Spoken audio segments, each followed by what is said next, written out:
하나님은 살아계십니다. 하나님을 기대합니다. 하나님은 하실 수 있는 줄 믿습니다. 세상에서 자녀가 되는 것은 내가 수고하고 노력하지 않아도 태어남으로 되는 겁니다.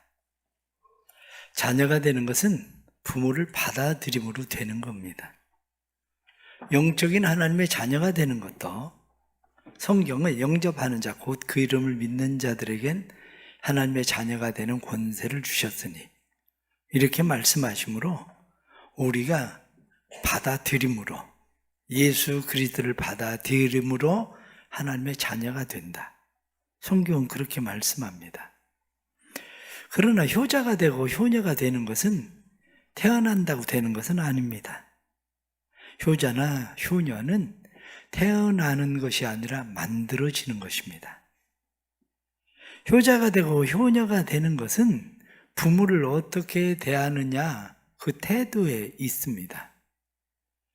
부모님에 대해서 사랑하는 마음, 부모님에 대해서 은혜를 아는 마음, 부모님을 존중히 여기는 마음, 이러한 마음들은 그로 하여금 효자가 되게 하고 효녀가 되게 합니다. 그런데 부모님이 무슨 얘기하면 또 잔소리. 그러면 효자나 효녀 되게 틀렸습니다. 무슨 얘기하면 왜 저렇게 오래 사셔서 이런 생각 들어가면 이건 완전 불효자가 되는 겁니다. 부모님이 무슨 얘기를 하면 야 빨리 집을 떠나든지 부모님이 떠나든지 둘 중에 하나 결단이 나야 되겠다. 그러면 이건 완전 불효자가 되는 거죠. 교회도 역시 마찬가지입니다. 교회를 얼마나 오래 다녔느냐는 그렇게 중요하지 않습니다. 교회를 오래 다녔다고 해서 하나님의 자녀는 될 수는 있지만 효자가 되고 효녀가 되는 건 아닙니다. 성경은 그것을 영접하는 것은 태어나는 거지만 제자가 되는 것은 만들어진다. 그렇게 말하는 겁니다. 주님의 말씀에 얼마나 순종하느냐, 주님의 말씀에 얼마나 기꺼이 따르느냐, 그게 결국 제자 되게 만듭니다. 그런데 예수님은 너희가 내 제자가 되는 방법이 있다?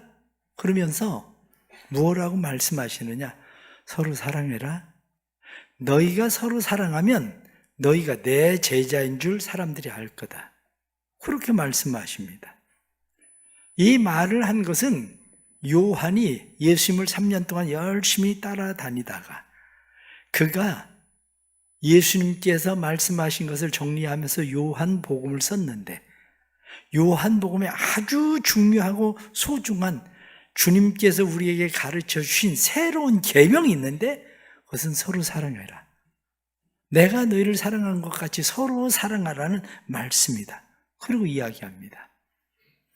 그래서 이 요한은 에베소 교회에서 목회를 했는데 에베소 교회에서 목회를 하다가 교회 은퇴를 할 때에 나이가 들어서 그가 교회의 사역을 그만둘 때 제자들이 이야기합니다. 선생님, 우리에게 해주실 교훈의 말씀을 좀 해주십시오. 그리고 이야기하니까 요한이 제자들에게 이야기하기를 형제들아, 나에게 무슨 새로운 교훈이 있겠는가? 우리에게는 오직 내가 너희를 사랑한 것 같이 너희도 서로 사랑하라고 하신 주님의 새 계명이 있을 뿐이다. 그리고 이야기했다는 겁니다. 영국의 어셔라고 하는 감독이 있는데 그는 이야기하기를 이 말은 제11계명이다. 우리에게 10계명이 있는 것처럼 11번째 계명은 서로 사랑해라. 이것이 우리에게 주는 제11계명이다. 그렇게 이야기하기도 했습니다.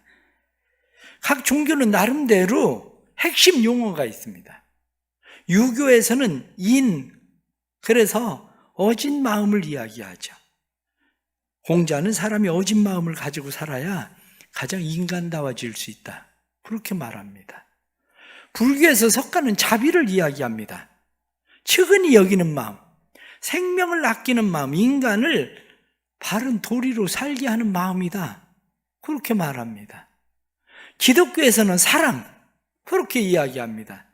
프랜시스 셰퍼는 그리스도인의 표지라는 책에서 그리스도인의 참된 표지는 사랑이다. 이렇게 말합니다. 그렇습니다. 오늘 성경은 그리스도의 제자로서 살아가는 삶은 무엇인가 이렇게 이야기할 때 그리스도의 제자로서 살아가는 삶은 사랑이다, 그렇게 말합니다. 이 가운데 앉아있는 모든 분들 거의 대부분은 주님의 하나님의 자녀된 건 맞습니다. 그러나 우리가 제자가 되었다고 말하는 일은 쉽지 않습니다. 왜냐하면 제자라는 것은 스승으로부터 배우고 닮아가는 사람들이 제자이기 때문입니다. 군인으로 부름받은 사람은 전쟁터에 총알이 빗발치듯 쏟아져도 그곳을 들어가는 사람이 군인입니다. 소방관으로 부름받은 사람은 불 속이라도 들어가는 것이 소방관이 해야 될 일이고, 구급대원은 위급한 상황 속에 자신을 던져서 그 위기에 빠져 있는 사람을 구해내는 사람이 구급대원입니다.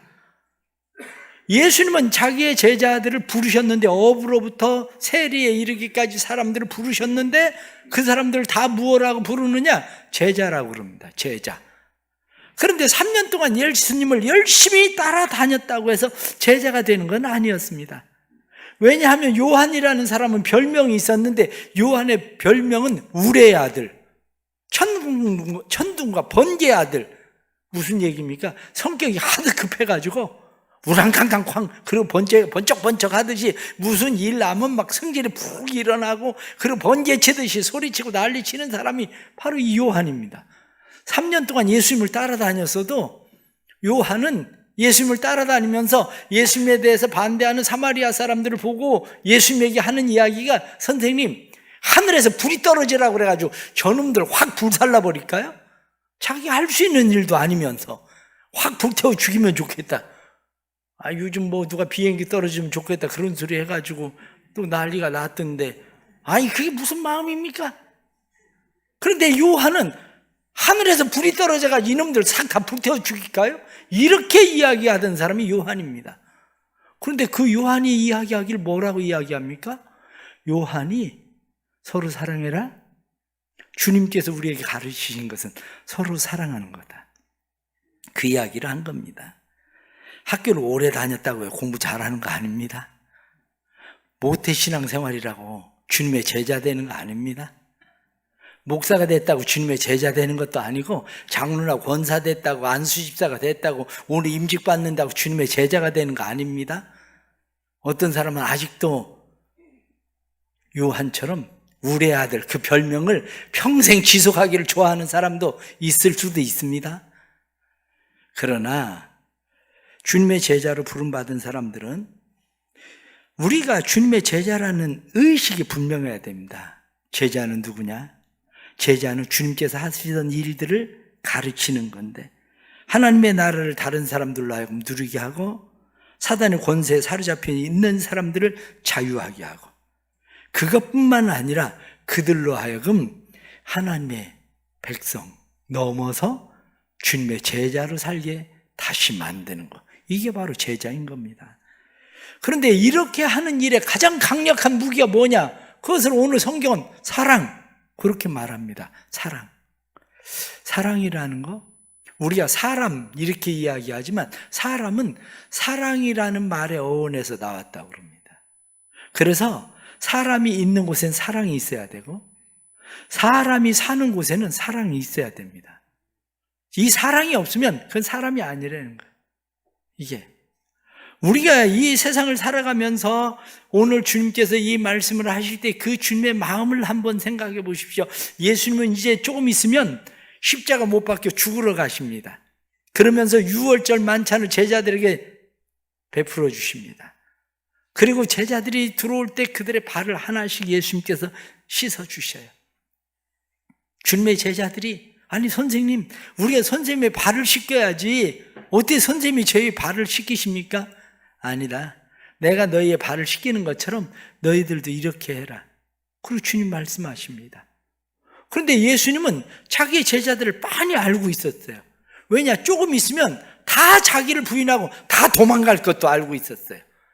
저 베드로 잘난 체하고 앉아있지만, 그러나 그 베드로가 다 울기 전에 3번 자기를 부인할 것도 예수님은 알고 계셨습니다. 그래서 요한복음 13장 1절 말씀에는 자기의 사람들을 사랑하시되 끝까지 사랑하시니라. 그들이 자기를 배반하고 부인하고 떠나갈 줄 알면서도 예수님은 끝까지 그들을 사랑하시면서 본을 보이시고 오늘도 말씀하신 것이 서로 사랑해라. 내가 너희를 사랑한 것 같이 너희도 서로 사랑해라. 그러면 다른 사람들이 너희를 보면서 내 제자인 것을 알게 될 거다. 그리고 예수님께서 말씀을 하시는 겁니다. 그렇습니다. 여기 이렇게 앉아 있을 때 우리가 이 중에 누가 제자인지를 어떻게 알겠습니까? 그냥 주님의 자녀인 것은 알지만 이곳에 있는 사람들이 제자라는 사실을 우리가 어떻게 알겠습니까?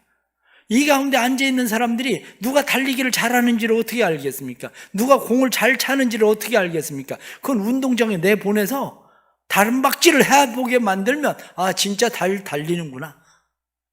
공을 차는 것을 보면 옛날에 축구 선수였다더니 정말 공 잘 차네 아는 것처럼 이 안에서는 제자인 줄 모릅니다. 이 안에서 제자인 줄 아는 게 아니라 우리의 삶의 현장에 나갔을 때에 그곳에서 제자냐 제자가 아니냐 그것을 알게 되는 거죠. 그렇다면 우리가 이 제자라고 하는 사랑의 삶, 그런데 오늘날 사랑은 홍수입니다. 홍수. 어디 가나 막 사랑이란 말이 얼마나 많은지, 그죠? 사랑의 홍수에 빠져 살고 있습니다. 그런데 그 홍수의 사랑이 아주 해픈 사랑들입니다. 값싼 사랑.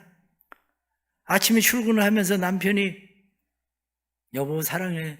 그리고 늘 사랑한다고 이야기하고 출근을 합니다. 그 이야기를 들은 아내는 기분이 늘 좋아요. 그런데 어쩌다 남편이 회사에 밥비 하느라고 사랑의 수를 잊어버렸어요.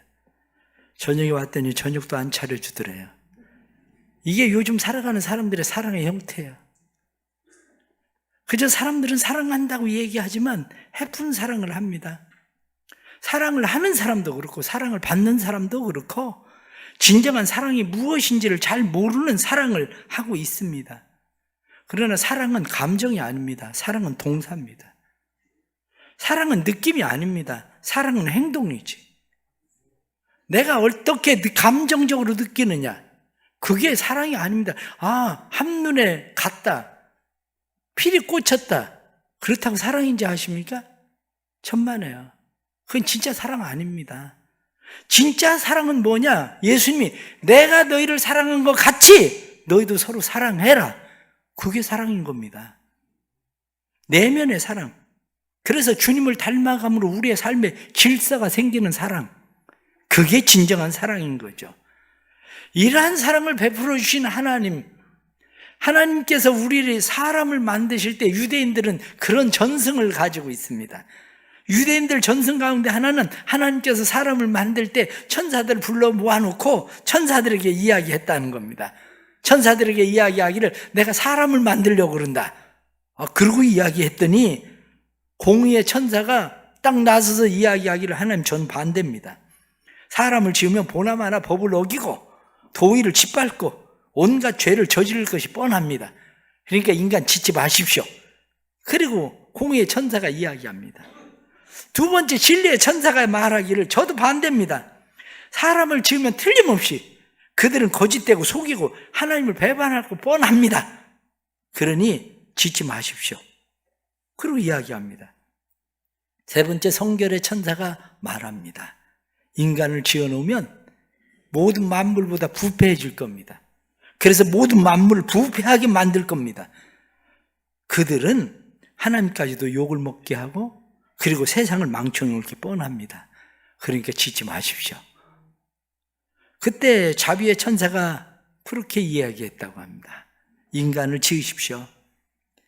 만일 인간이 죄를 짓고 공의를 버리고 진리와 성결에서 멀어지면 내가 자비와 긍휼을 가지고 타일러서 하나님께로 다시 인도하겠습니다. 그러니까 지으십시오. 그래서 사람을 지었다. 하나님이 인간을 모르고 지은 게 아니라 하나님 원래 인간이 그럴 줄 알고도 하나님께서 지으셨다는 거예요. 예수님께서 자기의 제자들을 몰라서 사랑하신 게 아니라 자기를 배반할 것도 알고 부인할 것도 알고 예수님이 다 하시면서도 예수님은 사랑하셨다는 겁니다. 그런데 오늘날 사람들은 왜 사랑하기를 싫어합니까? 사랑하기를 싫어하는 이유는 간단합니다. 사랑하면 나만 상처받는다는 거예요. 나만 아프다는 거예요. 나만 손해를 보니까 사랑하지 않겠다는 거예요. 그런데 여기에 한몫 끼어든 게 누구냐면 사단입니다. 사단은 이야기하기를 누구도 사랑하지 마라. 사랑하면 너 상처받게 될 거다. 사랑하면 너만 힘들어질 거야. 그러니까 사랑하지 마. 사랑을 포기해라. 그러면 행복해질 거다. 그래서 오늘날 많은 사람들은 자기 스스로 행복해지려고 사랑하지 않습니다. 왜? 사랑해 보셔서 알잖아요. 사랑하면 사랑했던 사람들로부터 배신감을 당하고 버림을 당할 때 얼마나 힘들고 어려운데 밤에 잠이 안 옵니다. 누군가를 또 다시 사랑하려면 그런 일을 또 만날까 봐 얼마나 마음이 두려워지는데요.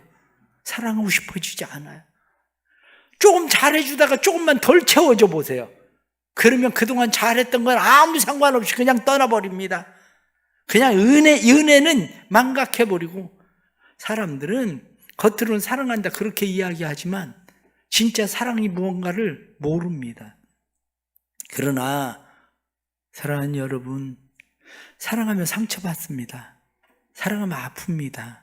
사랑하면 힘듭니다. 그러나 성경은 우리에게 말씀하는 것이 그래도 사랑해라, 그렇게 말씀합니다. C.S. 루이스는 이야기하기를 사랑하는 것은 상처받는 것이다. 누군가를 사랑해보라. 그러면 곧 당신은 상처를 받게 될 것이다. 만일 상처받기를 원하지 않거든 그 누구도 사랑하지 마라. 당신의 마음을 아무에게도 주지 마라. 심지어 동물에게조차도 주지 마라. 당신의 마음을 철장 안에 가두어라.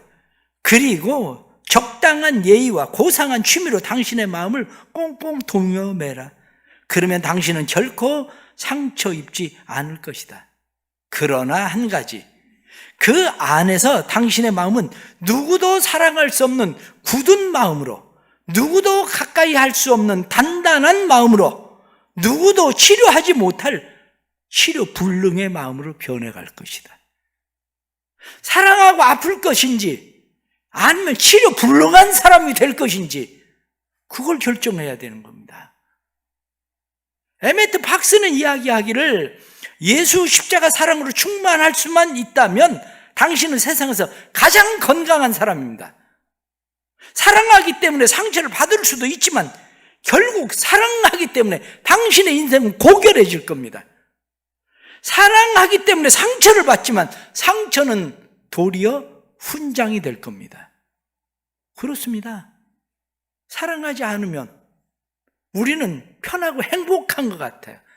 그러나 편안하고 행복한 게 아닙니다. 주님은 우리에게 내가 너희를 사랑한 것 같이 너희도 사랑해라, 그렇게 말씀하십니다. 그러면 하나님이 우리를 사랑하시는 그 사랑은 우리에게 어떻게 나타났습니까? 우리는 자녀를 낳으면 그 자녀를 베네쪼그리라고 그러죠. 옛날에 그 옷을 만들어서 아이에게 입힙니다. 베네쪼그리는 아이가 태어나서 그 아이가 생명싸게 감싸 놓는 것처럼 상처나지 않을 수 있는 가장 좋은 부드러운 옷으로 아이에게 옷을 입힙니다. 얼마 입지도 않아요. 기껏 한 달도 못 입고 농 속으로, 서랍 속으로 들어갈 수밖에 없는 옷이지만 가장 좋은 옷으로 베네쪼그리를 만들어서 어머니의 사랑을 그곳에 가득 담아서 아이에게 입힙니다. 마찬가지로 하나님은 가장 좋은 옷을 우리에게 입히십니다. 예수님께서 십자가에서 자기를 찢어서 우리에게 옷 입히시는 사랑입니다. 핏덩어리라도 죽지 마라, 살아라, 그리고 우리에게 입히신 옷입니다. 마치 새가 자기 가슴에 깃털을 뽑아서 둥지를 만드는 것처럼 하나님의 사랑은 우리에게 그렇게 나타나는 겁니다. 사랑하는 성도 여러분, 하나님이 우리를 사랑하시던 것처럼 사랑하라는 겁니다. 사랑이라는 게 뭐냐? 주님이 우리에게 행하던 사랑은 관심입니다. 관심. 누군가를 사랑한다는 것은 관심입니다. 사람들은 미움이 사랑의 반대말처럼 생각하지만 미움은 사랑의 반대말이 아닙니다. 사랑의 반대말은 무관심이에요. 내가 미워하고 질투하고 시기하고 그래도 그렇게 하는 것은 사랑하기 때문입니다. 그런데 사랑하지 않으면 우린 뭐라고 이야기합니까? 난 널 미워하지는 않을 거야. 그런데 너한테 신경 끌 거야. 신경 끄는 거죠. 근데 그게 미움보다 더 무서운 겁니다. 시기 질투보다 더 무서운 겁니다. 이웃집 여자가 다른 사람에게 친절하게 잘 한다고 내가 기분 나쁠 거 뭐 있어요? 기분 나쁠 거 하나도 없습니다. 시기할 이유도 없어요. 근데 내 마누라가 다른 남자에게 잘하면 화가 납니다. 그게 사랑이에요. 성경 그걸 뭐라고 이야기하느냐? 하나님은 질투하시는 하나님이다. 하나님 왜 질투하십니까? 하나님은 사랑의 하나님이라고 말씀하는 겁니다. 그런데 난 너한테 이제 신경 안 쓸 거야. 네 맘대로 해. 난 상관없어. 이게 문제거죠, 이게. 여러분, 혹시 누군가에게 신경을 끄고 싶습니까? 끄지 마십시오. 신경을 끄고 싶어도, 신경을 쓰느라고 가슴이 아파도, 신경을 쓰느라고 힘들어도, 신경이 쓰여서 밤에 잠이 안 와도 신경을 쓰십시오. 왜냐? 그게 우리가 사는 방법, 그리스도의 제자로 살아가는 방법이기 때문입니다. 사랑이라는 것이 왜 힘드냐? 사랑은 관심만 갖는다고 되는 게 아니라 용납, 받아들임이거든요. 예수님께서 자기의 제자들을 그냥 받아들인 것처럼 받아들이는 거예요. 근데 문제는 내가 그것을 받아들일 만큼의 크기가 안 된다는 게 늘 문제죠. 받아들일 만큼의 크기가 안 되니까, 아니 조그마한 데다 큰 걸 막 우겨 넣으려고 하니까 얼마나 힘듭니까? 아니 누가 선물을 하나 큰 걸 보냅니다. 아, 택배로 선물 큰 거 하나 왔는데 냉장고에 넣어보려고 하니까 너무 커요. 그럼 다 해체해서 자르고 찢고 해가지고 다 냉장고에 차곡차곡 넣는데도 남아. 그러니까 힘든 겁니다. 아니 냉장고나 김치 냉장고가 커가지고 박스째 그냥 집어넣어도 아직 공간이 많이 남아가지고 널널하면 무슨 상관이 있겠습니까? 아무리 원수라도 내 안에 확 집어넣어도 공간이 널널하면 무슨 상관이 있겠습니까? 그런데 조그마한 데다가 그걸 집어넣으려고 하니까 너무너무 힘든 거죠. 때로는 부모를 집어넣으려니까 힘들고, 때로는 아내를 집어넣으려고, 자식을 집어넣으려고 하니까 너무 힘든 거예요. 그러나 받아들임이라고 하는 것은 사랑의 고통을 수반하는 겁니다. 사람들이 이해를 잘 못하고 있는 것이 있는데, 그게 뭐냐면 사람들은 자꾸 어떻게 해서든지 받아들여야 된다고 생각을 하는 거예요. 그런데 받아들이려면 그냥 받아들이는 사람의 의지나 노력 가지고 받아들여지는 게 아니고 나를 키워야 되는 겁니다. 나를 키운다는 것은 한계를 벗어난 사랑은 한계를 벗어난 사랑을 경험해야 한계를 벗어난 사랑을 합니다. 한계를 벗어난 용서를 하려면 한계를 벗어난 용서를 받아본 경험이 있어야 한계를 벗어난 용서를 할 수가 있습니다. 그런데 우리는 한계를 벗어난 사랑이나 한계를 벗어난 용서를 우리는 가지고 있지 않고, 오히려 우리는 그것을 내 안에 집어넣어 보려고 하니까 사랑하는 것이 너무 힘들고 어려운 거예요. 나하고 성격 조금 안 맞는 아내를 내 안에 담으려고 하니까 너무 힘든 거예요. 그런데 한계를 뛰어넘는 사랑을 경험하고 나면 마치 풍선을 한번 훅 불고 다시 풍선을 훅 불고 나면 그저 아무것도 들어갈 것 같지 않은 그 풍선 안에 그저 푹 들어가듯이 하나님의 사랑을 경험해야 됩니다. 예수 그리스도의 십자가를 사랑을 경험해야 됩니다. 그래서 사도 바울은 그것을 이야기할 때 사랑받을 만한 자격이 없는 내게 하나님의 사랑이 임했다. 하나님의 사랑이 내게 부음받았다. 원수와 같은 나를 하나님이 사랑하셔서 자기 육체를 십자가에 내어주셨다. 그렇게 이야기하는 겁니다. 우리 사랑하는 성도들 안에 이 은혜가 있기를 축복합니다. 자녀들이 부모를 사랑한다고 생각을 해보십시오. 부모를 사랑하려고 하니까 힘들어요. 부모를 사랑하려고 하니까 힘든데 부모님에 대한 사랑을 경험해 본 사람은 힘들지 않아요. 부모님의 은혜가 어떤 건지를 아는 사람은 힘들지 않아요. 부모님을 존중히 여기는 사람들은 힘들지 않아요. 왜? 내 안에 문제는 사랑이 없는 게 문제가 아니라 내 안에 문제는 은혜가 없는 게 문제예요. 하나님의 은혜가 우리 안에 있으면 우리는 얼마든지 그 일들을 행할 수 있는데 하나님의 은혜가 없기 때문입니다. 그래서 오늘 성경 본문에 나타난 말씀은 무엇라고 이야기하느냐? 내가 너희를 사랑한 것 같이 너희도 사랑해라. 같이, 이 말을 뭐라고 얘기하냐면 카도스라고 하는 이 말은 같이, 무엇을 따라서, 무엇처럼, 무엇과 같이, 이 말, 즉 예수님 우리를 사랑한 것 같이, 이 말을 우리는 사랑, 그러면 고린도전서 13장에 사랑은 언제나 오래 참고 사랑은 온유하며 사랑은 시기하지 아니하고 이렇게 이야기하지만 그 사랑을 은혜로 바꿔보세요. 은혜로 바꾸면 은혜는 언제나 오래 참습니다. 사랑하려고 하니까 오래 참는 게 힘든 거예요. 그런데 은혜를 알면 오래 참는 게 힘들지 않아요. 은혜를 알면 온유한 게 힘들지 않아요. 은혜를 아는 것이 중요한 거지, 우리 안에 사랑 없음이 문제가 아니라 은혜가 없음이 문제인 겁니다. 우리 안에. 그렇다면 우리 마음 가운데 다시 우리는 생각해야 됩니다. 아, 문제는 사랑 없음이 아니구나. 내 안에 하나님의 은혜가 없는 거구나. 내 안에 하나님의 용서가 없는 거구나.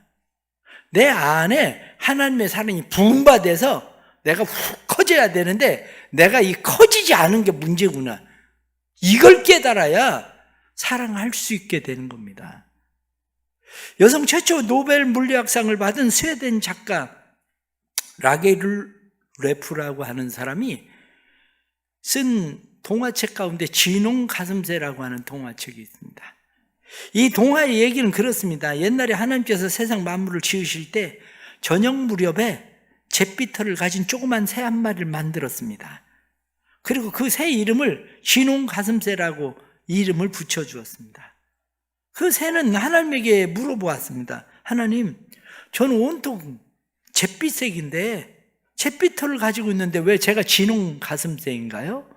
그럼 물었습니다. 그랬더니 하나님께서 그에게 대답하기를, 내가 진정한 사랑을 베풀 수 있게 될 때 진홍 가슴새라는 이름이 합당한 깃털을 갖게 될 거야. 그러고 이야기합니다. 오랜 세월이 흘러서 어느 날 진홍 가슴새 둥지 근처에 십자가가 세워졌습니다. 그리고 그 십자가에 한 사람이 매달렸습니다. 그 광경을 보려고 진홍 가슴새가 가까이 가서 보니까 이마에 가시관을 썼는데 이 가시관에 찔린 그러한 곳에서 피들이 흘러납니다. 뿐만 아니라 가시들이 머리에 그냥 박혀 있어요. 안타까운 마음으로 진홍 가슴새가 조그마한 부리로 그 가시들을 뽑아주기 시작합니다. 가시를 툭 뽑을 때 그곳에서 피가 축 나옵니다. 피가 축 나오고, 그런데 그 피가 그 가시를 뽑고 있는 새의 이 목덜미와 그리고 가슴에 피가 뿌려집니다. 그리고 나서 그 피를 씻으려고 개울에 가서 열심히 씻어도 피가 씻겨지질 않는 거예요. 그리고 나서 거기에는 늘 선명한 핏자국들이 남아있어요.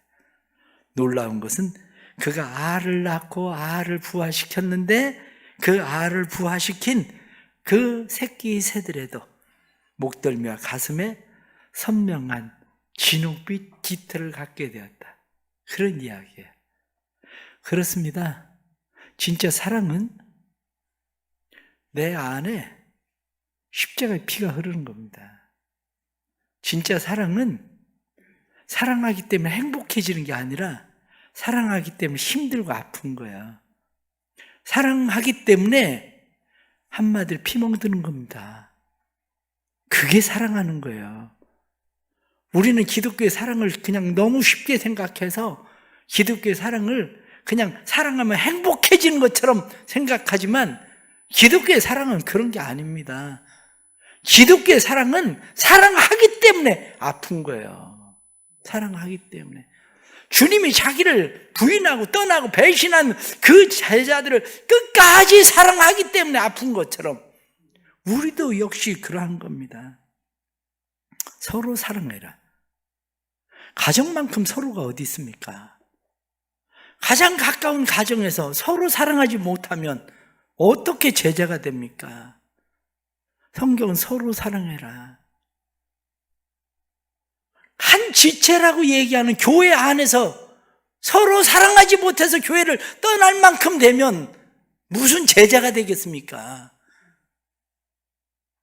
오늘날 얼마나 많은 사람들이 교회 안에서 조금만 갈등을 겪으면 그거 아파가지고 그거 힘들어서 그거 하기 싫어서 교회를 훅훅 이리저리 뭐 개구리 뛰듯이 이쪽 뛰었다 저쪽 뛰었다 그냥 온 전국을 개구리 뛰듯이 뛰는 사람들도 얼마나 많은데요. 자녀일 수는 있어도 제자는 아니에요. 그게 우리의 이웃만큼 가까이에 있는 사람이 어디 있습니까? 서로 사랑해라. 우리가 저 북한에 있는 사람, 아프리카에 있는 사람을 사랑하지는 못할지라도 내 집 근처 다니면서 건질 죄인 많도다 그렇게 말씀하신 대로 그들을 사랑하기 때문에 마음 아파하고 품을 수밖에 없는 것. 그게 바로 성경이 말하고 있는 서로 사랑해라. 사랑인 겁니다. 우리 교회 안에 제자로 부름받은 이유가 어디 있습니까? 자녀로 부름받았지만 자녀를 넘어서야 되는 게 제자입니다. 우리 사랑하는 성도들이 제자로의 부르심을 확신할 수 있기를 바랍니다. 그래서 사랑은 하고 싶다고 하는 게 아니에요. 하기 싫어도 해야 되는 게 사랑입니다. 왜냐? 제자는 하고 싶을 때만, 감정이 통할 때만, 느낌이 좋을 때만 하는 게 제자가 아니라 제자는 하기 싫어도, 느낌이 안 좋아도, 해봐야 나만 상처 입고 나만 손해볼 것 같아도 그래도 할 수밖에 없는 거. 이게 바로 제자가 살아가는 삶의 방식인 거죠. 이 은혜가 우리 성도들의 삶에 일어나길 축복합니다. 기도하겠습니다. 우리가 주님 사랑해요 이렇게 찬양 부르지만 말 다 못해도 표현 다 못해도 주님 사랑해요 말하지만 그러나 우리의 사랑이 얼마나 해픈 값싼 사랑인지 저희가 잘 알고 있습니다. 주님 도와주옵소서. 저희들로 하여금 주님을 온전히 사랑할 수 있도록 주님을 사랑하기 때문에 서로 사랑하게 해 주옵소서. 우리의 가족의 식구들을 사랑하게 해 주시고 교회 성도들을 사랑하게 해 주시고 우리의 이웃을 사랑할 수 있도록 도와주옵소서. 주님이 원수까지도 사랑하시던 것처럼 우리에게도 그 넘치는 사랑이 부음받아서 품을 수 있는 사랑을 허락해 주옵소서. 우리 교회 안에 있는 모든 성도들 주님의 제자 되게 해주셔서 제자로서 부름받았으니 사랑하며 살게 해 주옵소서. 예수님의 이름 받들어 기도드리옵나이다. 아멘.